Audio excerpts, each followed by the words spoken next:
The widow's sentence. The courtroom floated in the center of the galaxy, a massive station built from black stone and glowing energy. Inside, thousands of alien delegates sat in silence. No one moved. No one even breathed loud. The air was heavy, as if space itself was holding its breath. At the center stood a tall, cloaked figure. Her face was hidden behind a dark veil. Her hands were chained, but her back was straight. She didn't look like a prisoner. She looked like a queen who had already decided her own fate. Everyone called her the Widow. She had no other name. Her crimes were not written. They didn't need to be. Whispers of destruction followed her wherever she went. Some said she had turned stars into ashes. Others believed she had betrayed the Zelor Empire in its most sacred hour. Whatever the truth was, one thing was certain. She was dangerous. "Rise," boomed the voice of the High Judge. He stood tall with 4 arms, each one gripping an ancient staff that pulsed with blue light. "The trial is over. The decision has been made. No defense had been given. No words were allowed from the accused. This was not justice. This was a warning. You are hereby sentenced," the judge said, slamming the staff on the floor. The sound echoed like thunder through the hall. "To exile. To Earth." Gasps filled the air. "To a human." One alien leader muttered in shock. "She won't survive," another whispered. "Let the humans deal with her," the judge said coldly. May their chaos match hers. But the widow didn't flinch. She lifted her head slightly, just enough for her golden eyes to shine through the veil. And then she smiled. It wasn't the smile of someone broken. It was the smile of someone who had seen too much. Someone who knew more than anyone in the room. The chains glowed as guards led her away. But even in chains, she walked like a storm in silence. The ship that carried her was small, one of the Council's punishment cruisers. It had no comfort, no crew. Just her and a single guard drone watching from a corner. The stars outside the window moved fast. Too fast. Destination: Earth, Outer Zone Settlement, 7A. She had heard of humans before. Loud, unrefined, primitive, but unpredictable. That's why the Council feared them. That's why they didn't destroy them. They were too wild, too strange, too human. The pod entered Earth's orbit like a falling star. Fire kissed the outer hull. The widow didn't blink. When the pod slammed into the ground in a remote forest zone, she stood up before the smoke even cleared. The door opened with a hiss. She stepped out into a new world. The air was thick with pine and cold wind. It was quiet. Too quiet, then footsteps. A human walked out from the shadows. He was tall, with rough skin and tired eyes. His clothes were dusty, patched. He carried no weapon, but the way he moved told her everything. This was a man who had survived things others couldn't. A man who had bled and kept walking. He didn't look surprised. He didn't ask questions. He just stared at her with steady eyes, then spoke. "So you're the package they dropped on me," he said. She tilted her head slightly. "And you," she replied in a calm, soft voice, "are the beast they chose for me." For a long moment, neither spoke again. Wind howled through the trees. The human finally turned. "Let's go," he said. "I don't have time for games. If you're here, you work. You eat, you survive. That's all." She watched him walk away, and for the first time in many cycles, her smile faded. This wasn't what she expected. No chains, no fear, no begging, just survival. She followed. As they walked deeper into the forest, toward a small wooden structure that looked like it was built with bare hands and patience, the widow glanced at the man again. He hadn't even asked her name.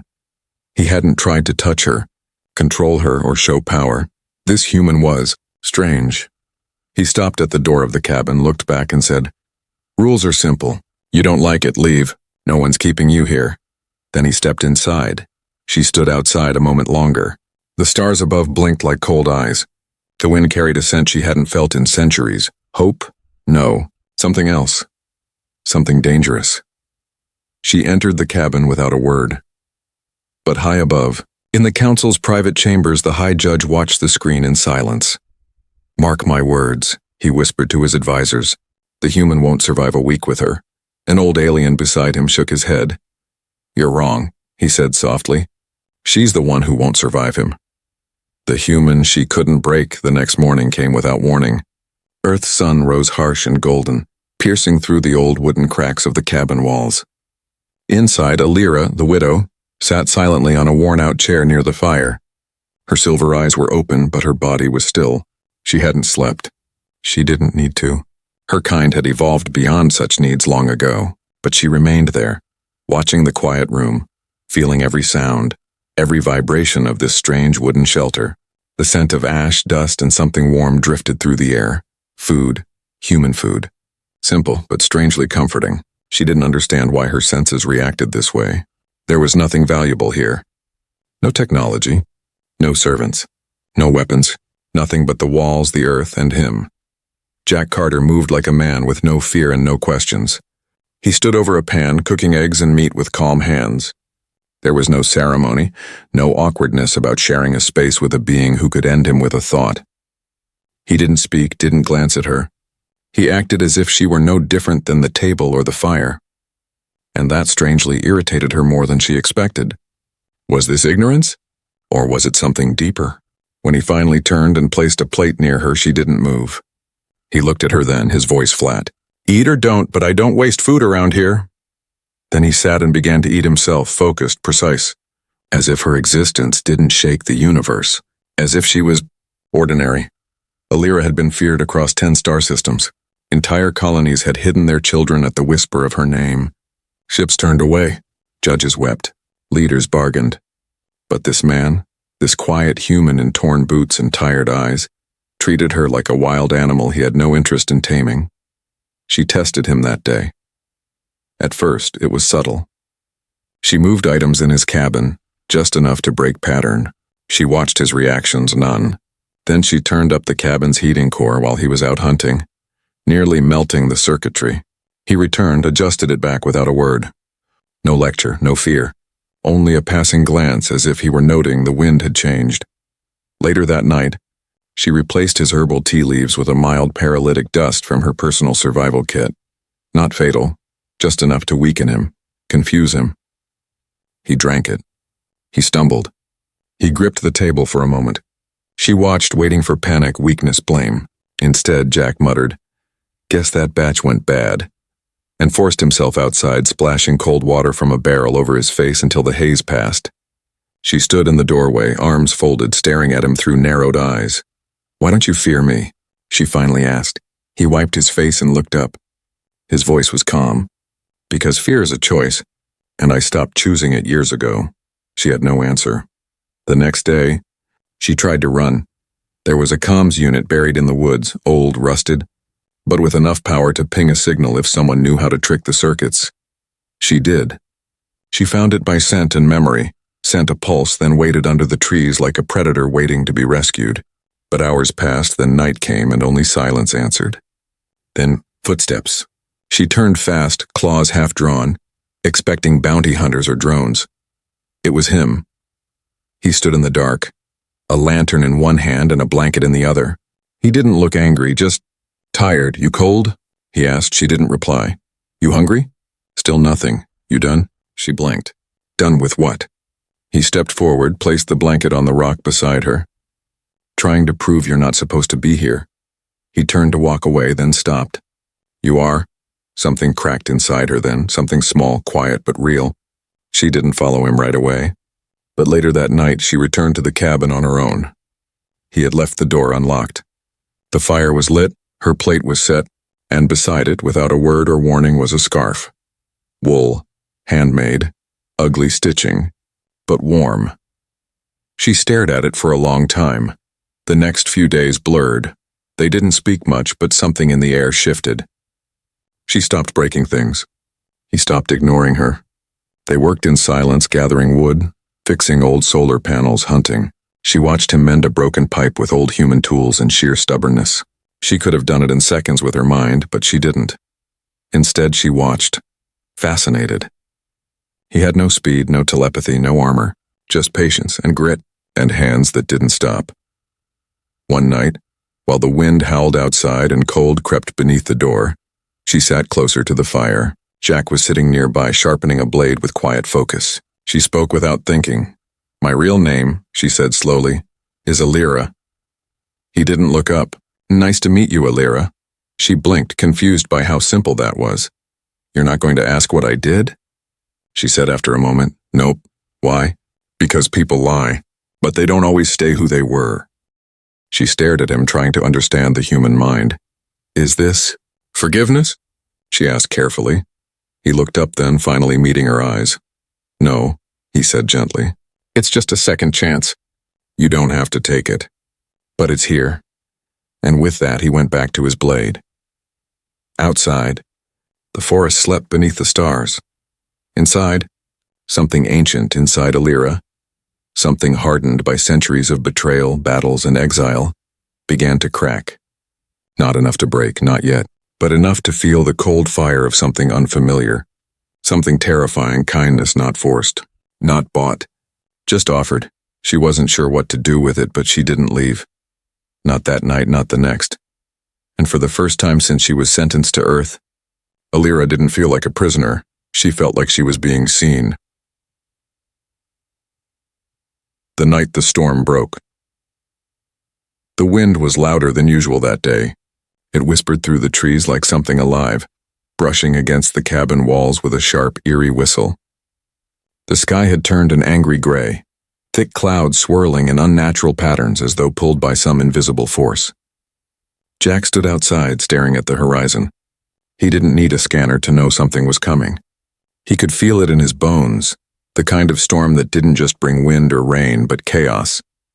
The kind of storm that made animals run and the forest fall silent. Alira watched from the window. Her sharp eyes, trained through centuries of battle and betrayal, also sensed it. But it wasn't just weather. The energy was wrong. Unfamiliar frequencies moved through the atmosphere. The wind carried metal beneath its howl. Something had entered Earth's orbit. And it wasn't from the Council. Jack walked back inside, bolting the door and securing the windows with wooden planks reinforced with alien steel, scrap parts he had traded years ago. "Power might go out," he said simply, checking the backup fuel cells. "You might want to stay close tonight." Alira raised an eyebrow, then nodded. She wasn't afraid. She had seen worse.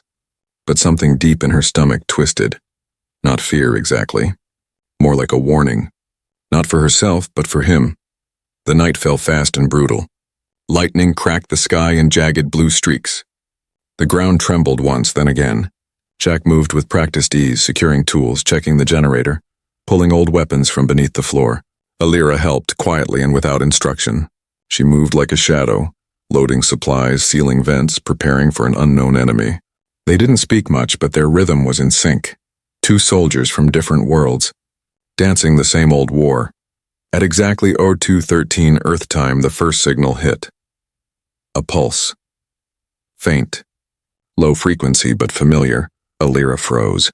Her breath caught in her throat. Jack saw her expression change, and for the first time since she had arrived, he saw something he hadn't seen before in her eyes. Panic. "What is it?" he asked, gripping the edge of the table. She didn't answer immediately. She stepped to the old screen on the wall, waved her hand across the interface. Symbols appeared. Not Earth code, not Council protocol, but old. Burned war signals from the fall of the Threx War. Signals that were supposed to be lost, dead.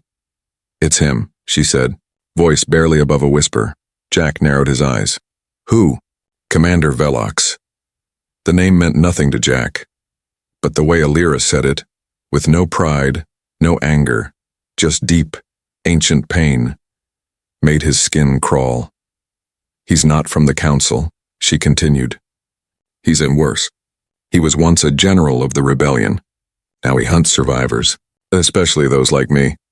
Before Jack could speak again, a deep rumble shook the cabin. Outside, trees bent violently. A red glow lit the sky beyond the ridge. Not thunder, not lightning. A ship. Alira's body tensed. She moved to the wall, pulled open a hidden drawer, and grabbed a long black staff etched with glowing veins. "I need to go out there," she said firmly. "No," Jack replied, grabbing his rifle. "You don't face this alone." Alira turned, surprised by his tone. "You don't know what you're saying. This is not your fight." Jack stepped forward. "Maybe not. But you're on my land. That makes it my fight, too." And then, without warning, the cabin exploded. Not from the outside. From below. The floor cracked open, splinters flying. A massive clawed hand reached up, grabbing the table and tossing it aside like paper. Jack dove, pulling Alira down as the thing emerged. A hulking, half-machine, half-organic creature with glowing red eyes and steel fangs. It let out a soundless roar, a vibration that shattered glass and made their ears bleed. Velox had arrived, or at least one of his hunters. Alira reacted first. She moved with lightning speed, spinning her staff and striking the creature's neck. Sparks flew. The creature howled. Jack rolled to the side, fired his rifle into its core, slowing it for only seconds. But seconds were enough. Alira leapt onto its back, jammed the staff into a gap in its armor, and released a pulse of violet energy. The beast fell, twitching and smoking before melting into a puddle of black metal and flesh. But the damage was done. The cabin was half destroyed. The generator was gone. Power flickered and died. The storm outside grew louder. And now they knew this wasn't a random attack. This was a message. "They've found me," Alira said coldly, standing over the creature's remains. Jack wiped blood from his cheek, breathing hard. "So what now?" She turned to him slowly. "Now," she said, "we fight. Or we run, but either way, they won't stop." He stared at her. This alien woman, once feared across galaxies, now standing in his ruined cabin, weapon glowing, hair whipping in the wind, eyes burning like suns. He had thought she was the danger. But now he knew. Someone worse had come looking. And for some reason, Earth had become the battlefield. Suddenly, Alira clutched her side. Blood, not human, not red, oozed through her skin. Jack rushed forward, catching her before she fell. "You're hurt. I'll survive." "Like hell you will," he growled, lifting her into his arms. She tried to resist. "I'm not weak." "No," he said, walking toward the emergency shelter below the cabin. "You're not. But you're not alone either." Her voice softened, her body trembling against his chest. "You don't even know who I am," she whispered. "I don't care," he answered. "You're mine to protect now." That was the first time Alira didn't argue. That night, as the storm screamed and enemy ships circled above like vultures, the widow slept in human arms, not as a weapon, not as a prisoner, but as someone worth saving. And far above, from the dark coldness of space, Commander Velox watched the Earth feed crackle on his screen. His voice was low, cruel, and certain. "Let them run," he said. "They'll lead me right to the vault." She called him mate. The world felt different when morning arrived. The storm ended before sunrise, but the air outside the emergency shelter was heavy, as if the planet itself remembered what happened and wasn't sure what would come next. Jack sat beside Alira, watching her breathe in slow recovery. He had treated her wounds with every basic supply he had: cloth, heat-sealing gel, herbal extract, and she healed faster than any human he had ever seen, yet slower than she expected. It was the first time she realized that exile was truly stripping her power piece by piece. Here on Earth, she wasn't an untouchable force of fear. She was mortal enough to bleed, mortal enough to feel tired, mortal enough to be held. Jack didn't sleep the entire night. He sat awake, guarding her with a silent promise he never spoke aloud. Whatever hunted her would have to go through him first. And he had already died once inside his own past. So death no longer had anything threatening to hold over him. He wasn't protecting her because she was alien or dangerous. He was protecting her because no one had ever protected her before. Alira opened her eyes slowly, and the first thing she saw was him sitting there, leaning back against the stone wall with a knife in his hand, not to threaten her, but to protect her. No one in her life had ever guarded her without expecting power, profit, fear, or submission in return. Those from the Empire protected her when she was useful. Those from the Rebellion protected her when she was a weapon. Jack protected her simply because she existed. She looked at his face. The tired eyes, the scars across his jaw, the calm patience in his expression, and something inside her chest tightened painfully. Like an organ she forgot she once had suddenly waking again. She sat up slowly, pulling the cloak over her shoulders, and when Jack handed her water without speaking, something inside her broke in a quiet way. In her world, she had been treated as a symbol, feared, worshipped, cursed, but never treated as a person. Jack finally spoke, his voice low. "They'll come again, won't they?" Alira nodded slowly, her voice soft and steady. "Yes, Velox doesn't stop. He doesn't compromise. And he only hunts what he still hates. Jack looked at her with a steady calm. Why does he hate you?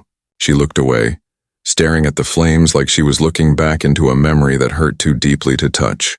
Because I survived the war he was supposed to win. Because I carry the last bloodline of the royal houses he failed to destroy. Because what he wants most in this universe still lives inside me. Jack didn't interrupt. He waited because he understood that trauma always comes in layers and pieces, not in one clean explanation. And then she said the one sentence he didn't expect. He killed my husband, and he killed my child. The words didn't come with tears. They came hollow, cold, like a memory carved in steel. She had not been called widow because she was dangerous. She had been called widow because she had survived what no one should ever have survived. Jack felt the weight of her truth settle in the air like a gravity field. Hours passed in heavy silence, but not empty silence. Silence that built connection, understanding, and something unspoken and ancient between them. When Alira finally stood up, her legs slightly weak but her eyes sharper than before, she reached for Jack's hand. Her people did not touch easily. They avoided physical contact because every touch sent emotional resonance, but she touched him anyway. She placed her palm on his chest right above his heartbeat. She closed her eyes and whispered a word so sacred among her kind it had not been spoken since their home world burned. Mate. The word wasn't romantic. It wasn't ownership. It was a vow of alliance deeper than marriage, deeper than loyalty, deeper than blood. It meant my life is bound to yours now. Jack didn't fully understand the meaning, but he understood the emotion inside it. Trust. Minutes later, alarms from the emergency sensor cracked through the silence. Alira snapped her head toward the entrance tunnel, her voice suddenly shifting from vulnerable to sharp, battle-focused instinct. They're scanning the surface. We must move. Jack grabbed his weapon, strapped on his gear, and handed her black staff. She gripped it like she was gripping identity itself. Together they climbed up the old ladder from the shelter and reached the surface. Above the forest, ships moved like silent ghosts, not attacking yet, but watching, searching, hunting. Velox was not sending troops now. This was reconnaissance. He was studying human terrain, calculating what Earth might hide, probing weaknesses. What he didn't know was that Alira had already chosen her side. And it wasn't his empire, and it wasn't her old rebellion. She pointed toward the mountain line. We need to reach a vault beneath the ridge. That vault holds the last piece of the war core. Velox doesn't just want me. He wants what sleeps there. Jack didn't hesitate. Then we get there first. They began moving through the forest, fast and silent, each step now united by something greater than fear, something chosen, something bonding them at a level deeper than species, deeper than past. And as they ran toward the unknown future waiting inside that hidden vault, the old Alira, the cold, feared, unstoppable widow, died quietly behind them. And the new Alira, the one who finally had someone to stand beside, not above where it was born. This was no longer exile. This was destiny reshaping itself. And somewhere in the dark sky above, Commander Velox smiled when tracking signals showed movement, because he believed she was running into a trap he had prepared long ago. He didn't realize she wasn't running from him anymore. She was running toward something he could never understand. Human bond, human loyalty, human love growing in silence. Her true treasure had already begun, and she didn't even know it fully yet. The treasure they came to steal. They didn't stop running when they reached the mountains. The air grew thinner, sharper, colder, but Jack never slowed and Alira never stumbled. They moved like a single purpose, cutting through trees and shadows. The sky above remained silent, but it was the kind of silence that carried threat. Somewhere above them, orbiting unseen, Velox's ships waited like birds of prey. He knew, he had always known. He hadn't come just for Alira. He had come for something she never told anyone existed. A relic buried beneath earth soil, hidden in a world no one would think to search. And now her punishment had become the path to rediscovery. The cave entrance was nothing more than a crack between two slabs of ice-black rock, barely wide enough for a human to slide through. Jack led the way with a lantern while Alira placed her hand against the stone, whispering in her native tongue. The ancient rock hummed in response. This was a key older than memory, passed down through a dead bloodline that only she remained to carry. As the cave widened into a tunnel, lights flickered to life from beneath the stone, not electric but biological.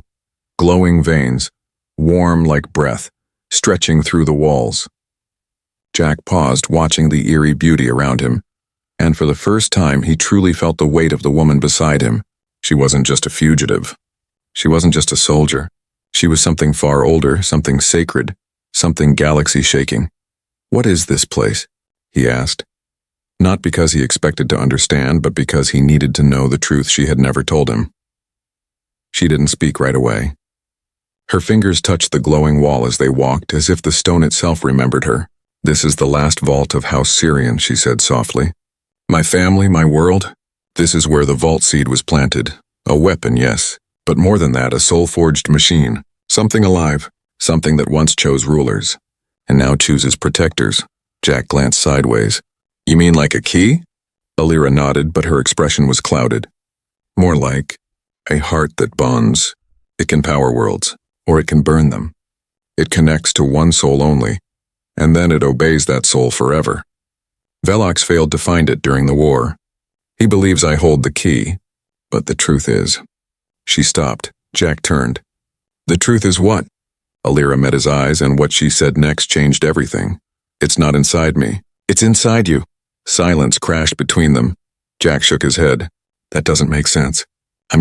You're not just anything," she interrupted, her voice calm but fierce. "You survived the last war, didn't you? Not just as a soldier, but as someone who went missing for 3 months after your ship was hit." He stared at her. "How do you..." "Because we were tracking a vault resonance spike, and it vanished near your crash site. The council never figured it out. I did. You bonded with the seed. Even if you don't remember, it's there. That's why they sent me to Earth. They knew the vault was waking, and they hoped I'd lead them to it." Jack took a step back. "So all this, me taking you in, the exile, the crash, it wasn't just punishment?" She shook her head. "It was bait. And I took it. I didn't know then, but I do now." He let out a breath, full of disbelief, anger, confusion. "So what now? They come, they take me. Use this weapon to destroy everything." "No," she said with steel in her voice. "Because I won't let them touch you." Before Jack could reply, the cave trembled. A deep rumble, a vibration not from footsteps, but from awakening. Ahead, the tunnel ended in a great stone chamber. Floating in the center was a sphere, pulsing with soft white light like a sleeping star inside a cocoon. As they stepped closer, tendrils of light reached for Jack, ignoring Alira completely. The moment he stepped within 10 feet, the vault reacted. Not as a machine, but as a living thing recognizing its guardian. Symbols appeared in the air, ancient language encoded in energy. Jack instinctively reached out. Alira caught his hand. "Are you ready?" she asked. "I'm not sure," he answered. "Good," she said. "Only fools are sure." He touched the sphere. The chamber exploded with light, not heat, not violence, but memory. Jack was thrown into visions. Battlefields, starships, worlds he didn't recognize but somehow remembered. In one image, he stood wearing alien armor, surrounded by beings of light, holding the vault like it was part of his body. And beside him, Alira, younger, whole before her fall, before the loss, stood smiling. It wasn't just a bond, it was a reunion. The light faded. Jack dropped to one knee, gasping, sweating. The vault floated behind him now, no longer pulsing white but glowing golden. It had chosen. Alira knelt beside him, her hand on his back, steadying him. "It's yours now," she whispered. Jack looked up at her. "What does that make you?" She smiled, a rare, soft, unguarded smile. "The guardian of the guardian." Before anything else could be said, the sound of a crack split the air, not from the cave, from the sky above. Explosions shook the mountain. Velox had begun his assault. Alira stood fast, pulling Jack to his feet. "He knows," she said. "We need to protect you now. You are no longer just a man. You are the last ruler of a dead empire, and the one thing Velox cannot control." As the cave roared with distant blasts and dust fell from the ceiling, Jack gripped the vault's core, feeling its warmth pulse into his chest, no longer just a survivor, now a weapon, now a legacy, and by his side, the widow who had become something else entirely, his partner, his shield, his treasure. Humanity's answer. The sky over Earth was no longer silent. From orbit, Velox's fleet darkened the stars. A crescent wall of warships, each one pulsing with charged plasma and cruelty. Their formation was precise, predatory. Velox didn't invade like a conqueror. He hunted like a god. He knew the Vault had chosen its new master, and he knew exactly where it was. Earth was no longer just a prison. It had become a throne, and thrones must be broken before new kings rise. Inside his warship, Velox stood before a massive display, his black armor reflecting starlight as he gave the order. "Commence planetary suppression," he said, voice sharp and controlled. "I want the Vault and the boy. Kill the rest." On the surface, alarms screamed across secret outposts, but Earth didn't panic. It paused. Then it responded. From under the oceans, long-forgotten submarines emerged, not rusted, not outdated, but upgraded in silence by minds the galaxy had underestimated for centuries. From beneath deserts and deep forest installations, Earth's defense networks powered up. Satellites once thought dead came to life with old war AIs humming back into existence. All of them had been sleeping for decades, waiting, preparing for a moment no one truly believed would come. Earth had always been seen as wild, unstable, backward, but it was not weak. It was silent, waiting, watching, learning, and now, answering. In the mountains, Alira and Jack stood at the mouth of the cave, watching the sky pulse red and gold with descending enemy drop pods. The Vault behind them had bonded fully to Jack now, not fused to his skin, but linked in spirit. He could feel its will in his veins, and it didn't burn like power. It felt like responsibility. It whispered names he'd never heard, coordinates he never studied, plans that came to him like instinct. He wasn't a warrior anymore, not just. He was something older, something needed. A bearer of balance, not destruction. Jack turned to Alira, his voice calm, unshaken. "How many troops will Velox send first?" She scanned the sky. 3,000 elite shadowbred, trained to kill without question. Jack nodded. "Then we hold them here." Alira stepped close, placing a hand on his shoulder. "You're not ready for what's coming." "I wasn't ready for you either," he said with a soft grin. "Still here." She hesitated, then gave the smallest nod. "Then I fight beside you." Within the hour, Earth's sky cracked open. Drop pods slammed into the ground like iron comets. From them emerged tall, silver-armored warriors, faceless and perfect, moving with machine precision. Their weapons hissed with blue light. Their steps crushed stone. At first, they encountered only forest and snow. Then, resistance. Human, but not the kind they expected. The first squad was stopped by a farmer. Not just any farmer, a woman named Aura, 83 years old, whose family had once helped design the energy shields used in early galactic wars. She hadn't picked up a weapon in 4 decades, but when she saw the ships land near her field, she stepped onto her porch with a long-forgotten EMP launcher and dropped 3 scouts in silence. The galaxy had called Earth primitive. Earth had simply never corrected them. Across the world, similar stories unfolded. Miners in the Himalayas used pulse drills they had hidden for generations. Fishermen in the Pacific armed deep-sea sonic devices designed for defense, not war, but capable of much more.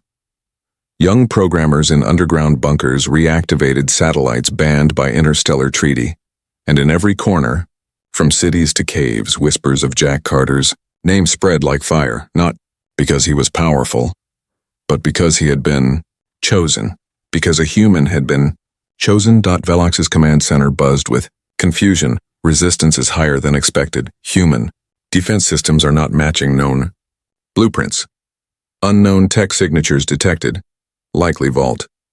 Interference, Velox growled. Then escalate. He ordered full orbital fire.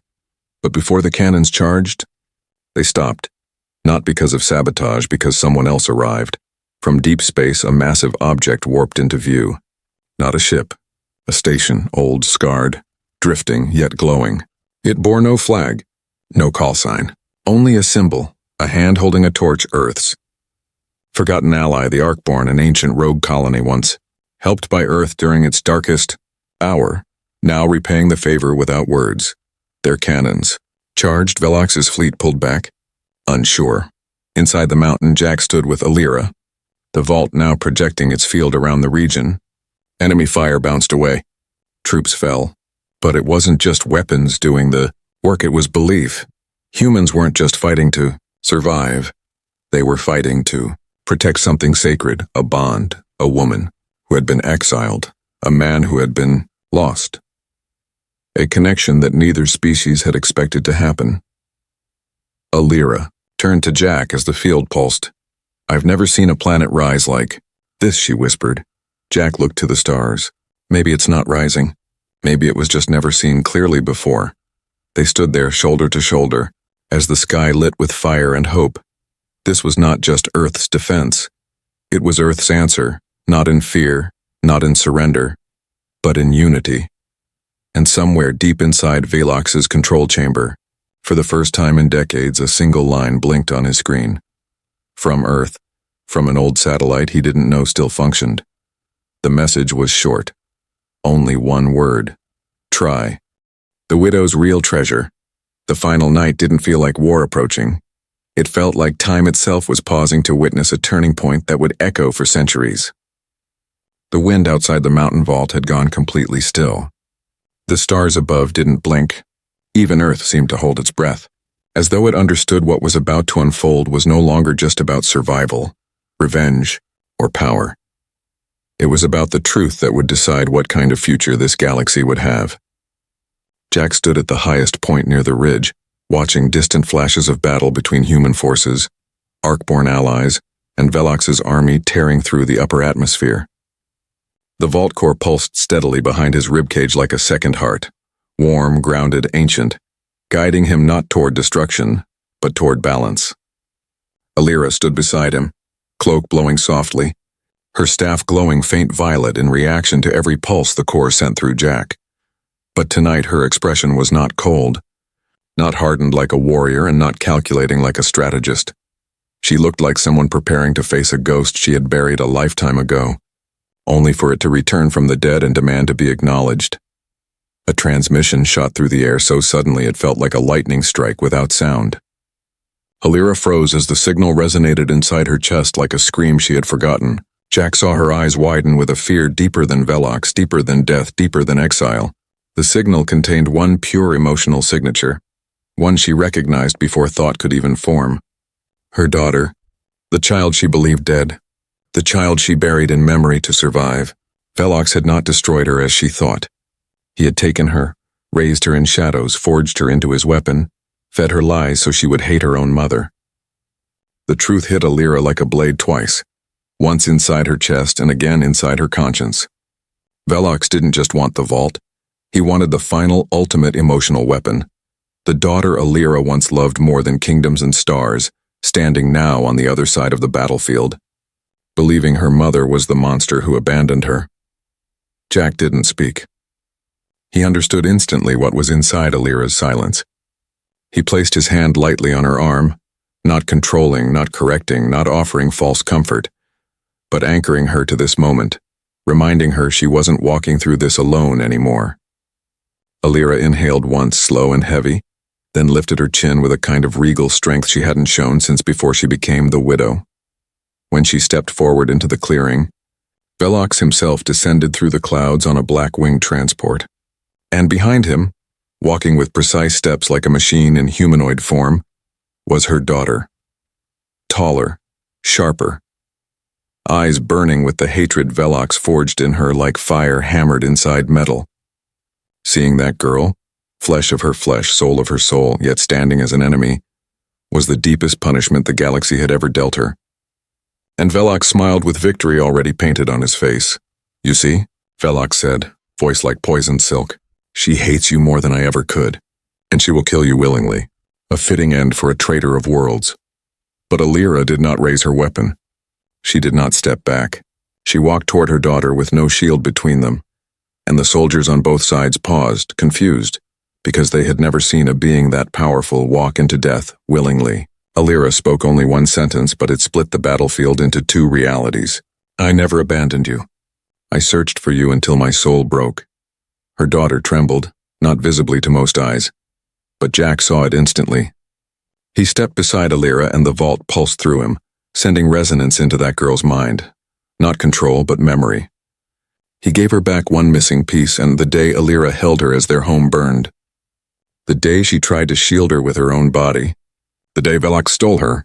The daughter gasped, her weapon dimming, her breath shaking, her loyalty fracturing like glass. At that exact second, the real power of the vault revealed itself. Not destruction, but restoration. Velox roared in fury and charged, faster than thought, blade drawn to kill Jack in one strike. But Elira moved first, not with rage, but with purpose. She blocked Velox's killing blow with her entire body, absorbing the impact with the last of her cosmic strength. She could kill Velox, maybe, but she made a different choice. She grabbed his face and spoke the words of the old rite, the ancient final bond break ritual, a punishment worse than death, one that strips immortality from monsters and makes them feel every life they destroyed. Velox screamed, not as a commander, but as a coward losing the only strength he ever had. His army's loyalty shattered instantly, and their ships fell out of formation like dying birds. Velox collapsed, defeated not by power, but by truth. Elira fell to her knees, but Jack caught her before her body touched the ground fully, holding her the same way he held her during the storm. Her daughter dropped her weapon and ran toward them, not as a soldier, but as a child reclaiming her mother. For the first time in a century, Elira cried, silent tears sliding down her face as her daughter wrapped her arms around both of them. Jack held them both as Earth's sky slowly cleared, as fleets retreated, as the galaxy quietly shifted its axis around this one moment. This was not the treasure the galaxy thought she held.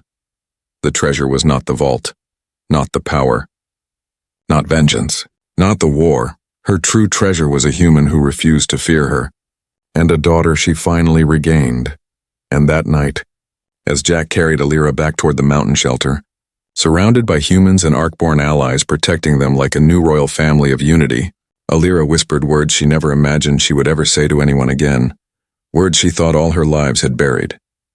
You were supposed to be my punishment, she breathed weakly against his shoulder, but you became my greatest treasure. Jack didn't answer with words. He answered by simply holding her closer, and the galaxy, for the first time in many centuries, knew peace had not been forced by rulers, but born from connection.